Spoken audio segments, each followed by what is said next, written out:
Olá, meus irmãos, tudo bem com vocês? Eu estou bem, graças ao bom Deus. Aqui é o Thiago, mas podem também me chamar de Teófilo, afinal sou amigo de Deus. E você, já é amigo de Deus? Hoje nós iremos falar sobre a conversa de Epáfras com o Altíssimo. E o texto bíblico é Colossenses capítulo 4, no versículo 12. Eu lerei na versão NVI, que diz: Epáfras, que é um de vocês e servo de Cristo Jesus, envia saudações. Ele está sempre batalhando por vocês em oração, para que, como pessoas maduras e plenamente convictas, continuem firmes em toda a vontade de Deus. Bom, quem é Epáfras? Né? Assim como ontem a gente falou sobre Jabes, né? Não é um personagem tão conhecido da palavra de Deus, uma pessoa que a gente lembra, Jabes e tal. Epáfras é a mesma coisa. Epáfras foi um servo do Senhor dentre o povo de Colossos. Colossos, a cidade que Paulo enviou a carta aos Colossenses, era direcionada a essa cidade. Então ele era um servo de Colossos, provavelmente fundador, ou pelo menos participou significativamente do nascimento da igreja na cidade. Ele foi colaborador de Paulo na plantação de igrejas, não só ali em Colossos, mas nas cidades vizinhas ali. Companheiro na prisão de Paulo, como a gente vê em Filemão 1:23, uma coisa que a gente vai citar mais para frente aqui. E muito provavelmente missionário, ou evangelista, ou pastor, ou tudo isso às vezes, dos colossenses, né? Então ele era um líder ali na igreja colossense. Qual que é o contexto dessa oração dele? Epáfras estava muito preocupado com a igreja de Colossos e vai até Paulo para que ele pudesse ter a ajuda de Paulo. A preocupação de Epáfras é o que talvez preocupava Paulo não só com relação à igreja em Colossos, mas em várias outras igrejas ali, e como é uma preocupação hoje em dia também em muitas igrejas, que estava sofrendo com o perigo de falsos ensinos, né, como as falsas doutrinas. Então, Epáfras vai até Paulo para obter ajuda. E Paulo testemunhou como Epáfras lutava em oração pelos seus liderados, que era a igreja colossense. Então, aqui nós chegamos a por que Paulo citou Epáfras aqui nesse texto, aqui nessa carta que ele escreveu aos Colossenses. Claro, teve a questão também de que Epáfras, assim como Epafrodito em relação aos filipenses, Epáfras foi até Paulo para também dar as notícias de como andava a igreja em Colossos, né? Então, Epáfras era o cooperador colossense de Paulo, né? Quem fazia ali, dava a Paulo as informações de como é que estava a igreja, pedia ajuda, orava junto. E nisso Paulo viu como Epáfras lutava em oração, como ele batalhava sempre em oração pelos colossenses. Bom, e qual é o tipo de oração aqui? Essa oração é uma oração de intercessão. Mas, pelo que Paulo nos conta, pela escolha de palavras que ele fez, eu imagino que esse tipo de oração de intercessão é um tipo de intercessão mais pesada, mais dura, mais firme, mais intensa, né? Eu até pensei aqui que ela deve ser mais parecida com um campo de batalha, com uma luta mesmo espiritual, do que com um tribunal, uma pessoa intervindo, advogando em favor de outra, por exemplo. Nesse tipo de oração de Epáfras, eu vejo ele mais como um soldado, ou como um general, na verdade, em frente ao campo de batalha, e menos do que um advogado diante de um juiz. Então, aqui eu vejo que Epáfras ele realmente batalhava pelo povo colossense, não tirando o mérito de alguém que intercede nesse sentido como num tribunal, né? Mas ele batalhava tão intensamente que eu imagino que esse tipo de intercessão que ele fazia era realmente se esforçando, batalhando, como Paulo diz, em oração. Bom, não é contado o conteúdo dessa oração.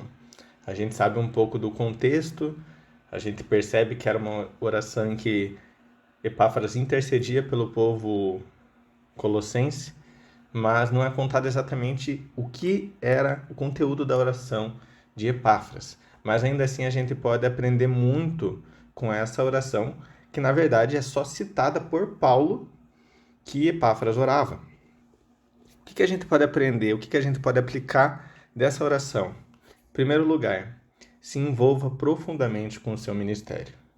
Epáfras não era só um professor que passava conhecimento teológico ou um pastor que dirigia os cultos fria e metodicamente na cidade de Colossos.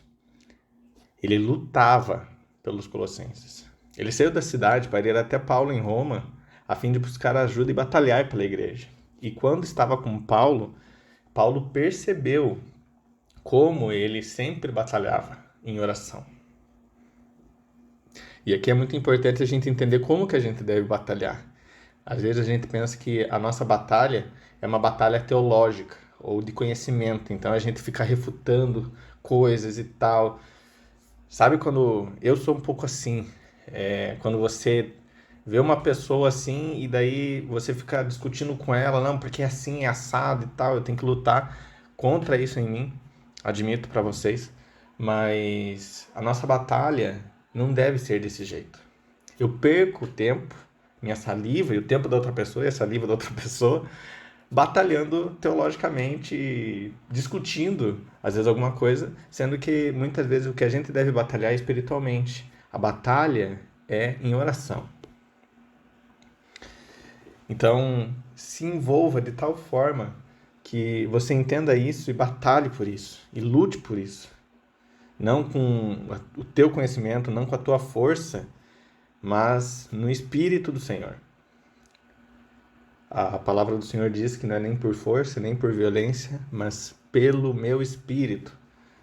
O Senhor diz isso. Bom, segunda coisa que aprendemos aqui, batalhe pelo que realmente importa. Não por um carro mais caro e confortável, não por uma casa melhor localizada, não pelo reconhecimento das pessoas ou por poder. Epáfras lutava incansavelmente para que os colossenses continuassem firmes em toda a vontade de Deus. Esse homem não estava batalhando para que ele tivesse um reconhecimento na cidade ou que ele fosse reconhecido em outras cidades ou que ele tivesse dinheiro ou fama ou coisa do tipo. Epáfras é citado aqui como um homem de Deus que lutava pelos seus liderados, lutava incansavelmente. O que tira o nosso sono? O que mais nos preocupa? Qual é o assunto predominante em nossas orações? Eu estou lendo um livro chamado Coração em Chamas pelo Espírito. Eu acho que eu já citei ele aqui em algum vídeo. Do Wesley Duell. Nesse livro, ele cita vários homens de Deus que tinham um coração em chamas mesmo. E uma das pessoas que ele cita é John Knox, que é um reconhecido pregador escocês. Ele conta que ele não dormia intercedendo pelo país, genuinamente preocupado com as pessoas que não eram salvas na Escócia. E teve uma noite, ele conta ali, teve uma noite que a sua esposa encarecidamente pede para que ele dormisse. A esposa de John Knox pede para que ele se deitasse e descansasse um pouco. Ao que John Knox respondeu: como eu posso dormir quando meu país não está salvo? Esse é o tipo de preocupação que devemos ter. A gente fica tão preocupado com coisas que vêm e passam, coisas tão supérfluas, tão banais. E às vezes a gente não entende por que a gente não tem uma experiência mais intensa com Deus, maior com Deus. Esse tipo de preocupação leva a experiências extraordinárias com Deus. A preocupação genuína pelo povo de Deus. Se você é casado assim como eu, e você conhece uma pessoa, ou trabalha para uma empresa, ou conhece ou participa de uma igreja, em que eles demonstram preocupação não só com você, mas com sua esposa, com a sua família. Por exemplo, se você trabalha numa empresa e essa empresa não só dá benefícios para o funcionário, mas também concede benefícios para a família do funcionário, muito provavelmente você vai ter mais vontade, mais desejo de trabalhar nessa empresa por conta disso, porque eles não valorizam só o funcionário, eles valorizam quem o funcionário valoriza, que é a família. Se você tem uma amizade com alguém e essa pessoa não gosta muito da sua esposa, do seu marido, você não vai conseguir ser amigo dessa pessoa. Pelo menos você não vai ter um relacionamento muito profundo com ela. Você não vai conseguir ter tempos de qualidade com essa pessoa porque você sabe que essa pessoa não valoriza a pessoa que você mais valoriza, que é a sua esposa ou seu marido. Assim também se aplica quando você vai se casar ou vai fazer uma sociedade de negócio com uma pessoa que é descrente. Não tem como. Porque se ela não valoriza o que é mais importante para você, que é a fé, que é Cristo, não tem como você fazer aliança com ela. Aqui também a gente vê que não tem como alguém ter experiências com Deus se ele não batalhar pela sua noiva. Batalhe pela noiva de Cristo.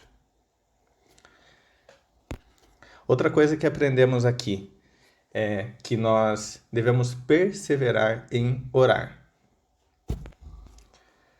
Eu já mencionei isso aqui, a importância da perseverança em oração na oração no Getsemane, onde nós vemos Jesus clamando a Deus para que, se possível fosse, passasse dele o cálice.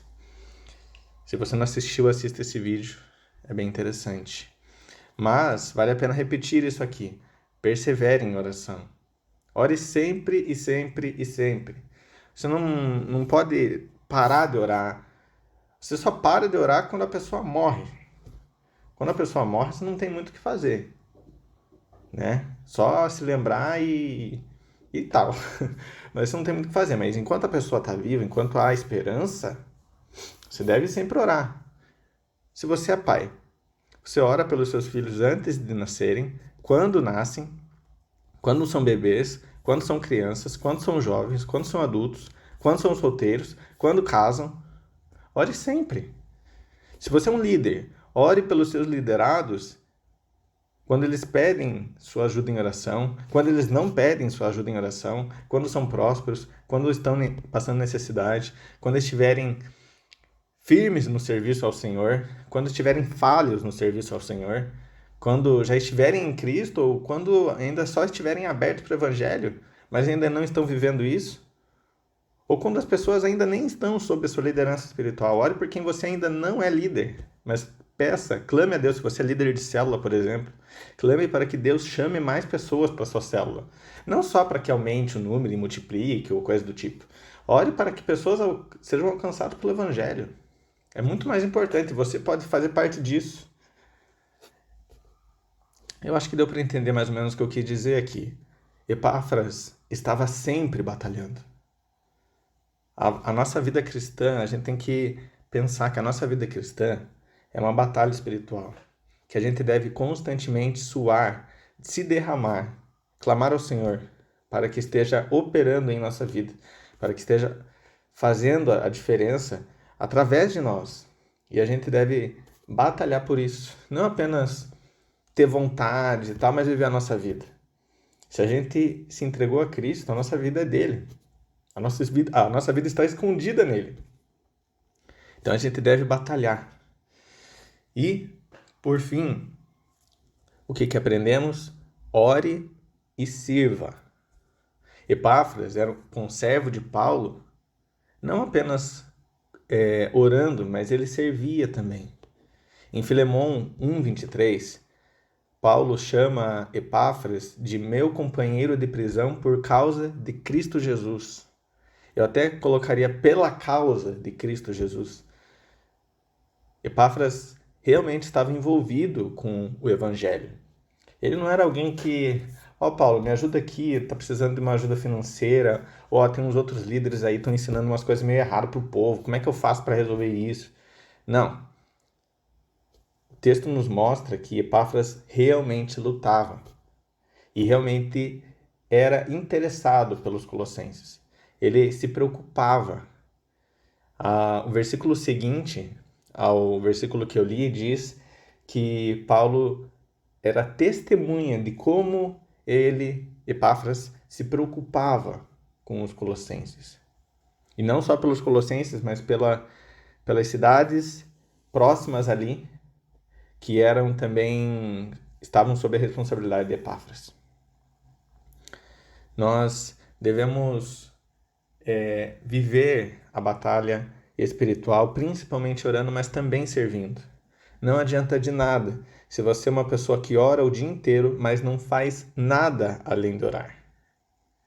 A oração deve ser constante e um forte aliado da batalha espiritual, mas não servirá muito se você não vive pelo que ora.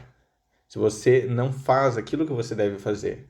Orar e não praticar não demonstrará para as pessoas que você é um homem ou mulher de oração. Uma verdadeira pessoa de oração é aquela que mais ora do que qualquer coisa, mas também faz tudo o que compete a ela fazer.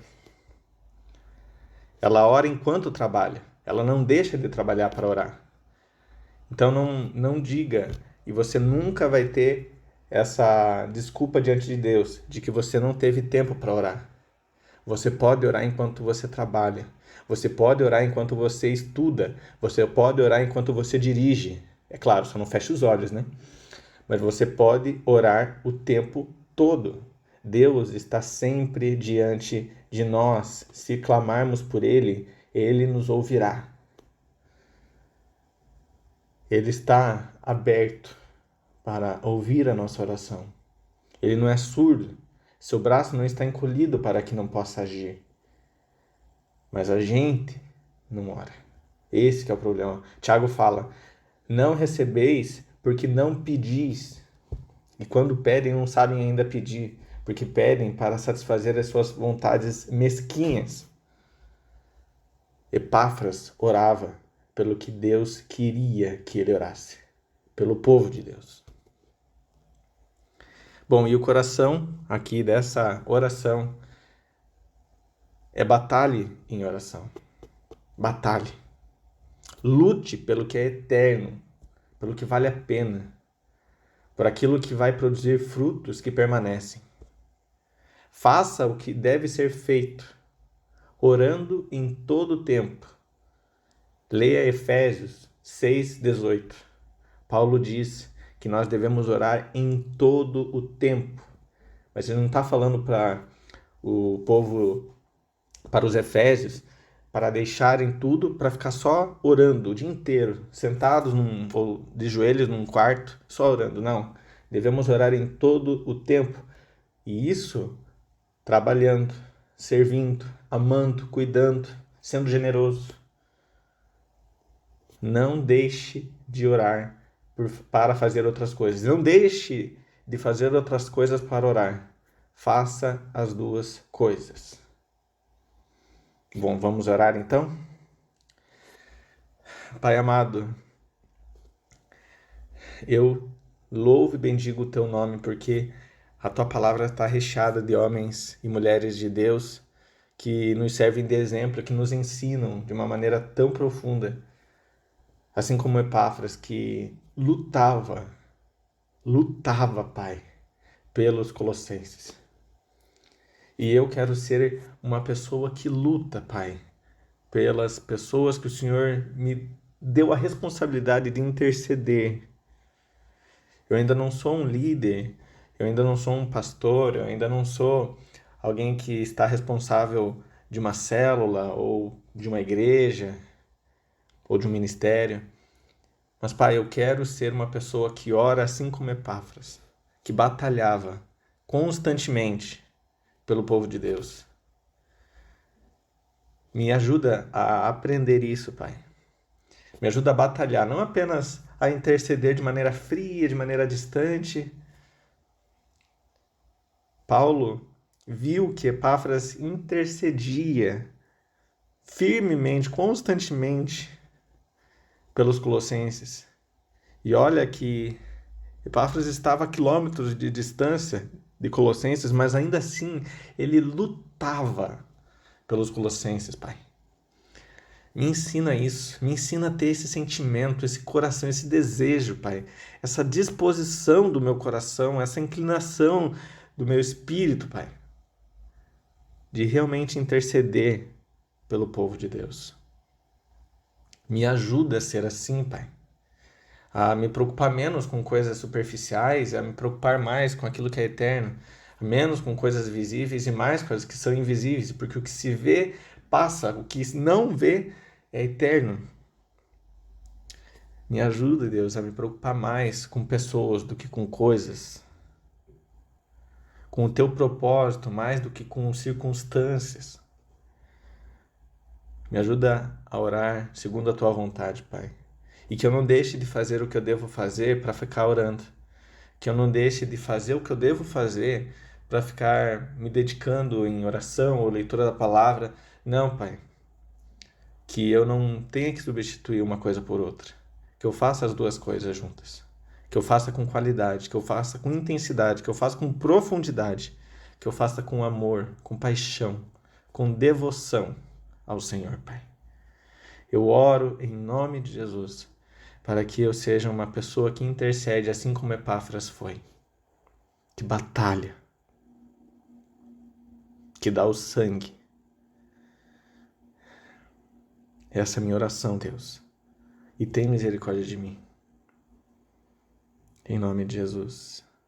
Amém.